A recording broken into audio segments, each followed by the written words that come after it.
Hi வணக்கம். கிராமத்து சைடில் முக்கால்வாசி வேலியில் காட்டுக்குள்ளையில் இந்த மாதிரி பிரண்டை நிறைய வளர்ந்து கிடக்கும்.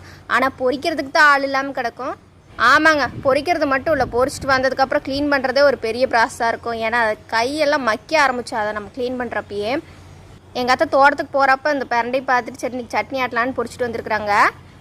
எப்பயும் போல் எண்ணெய் நல்லா ஊற்றி அந்த பிரண்டை நல்லா வறுத்து எடுத்துக்கணும் கோல்டன் ஃப்ரை அளவுக்கு. ஏன்னா மக்கிங்க தவக்க ஆரம்பிச்சிடும், சட்னியில் அப்படியே அந்த டேஸ்ட்டு தெரியும். அதனால் நல்லா கோல்டன் ஃப்ரையாக வதக்கி எடுத்துக்கணும்.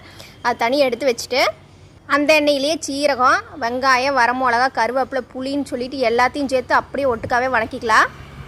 ஃபைனலாக வறுத்து வச்சுருக்க பிரண்டை திருவண்ண தேங்காய் கொஞ்சம் உப்பு சேர்த்து நல்லா ரோஸ்ட் பண்ணிக்கோங்க. அடுப்பு ஆஃப் பண்ணிவிட்டு நம்மளை சுற்றி இருக்கிறது எல்லாமே ஏதோ ஒரு வகையில் நம்மளுக்கு யூஸ்ஃபுல்லாக தான் இருக்குது. இந்த பிரண்டை ஃப்ராக்சருக்கு, ஸ்ப்ரெயினுக்கு, மென்ஸ்ட்ரல் ப்ராப்ளம்க்கு நிறையா வகையில் யூஸ்ஃபுல்லாக இருக்குது. இதுவே நான் கூகுள் பார்த்து தாங்க சொன்னேன். அப்படி தவறி இது பிரண்டை எங்கேயாவது பார்த்தா விட்டு வந்துடாதீங்க.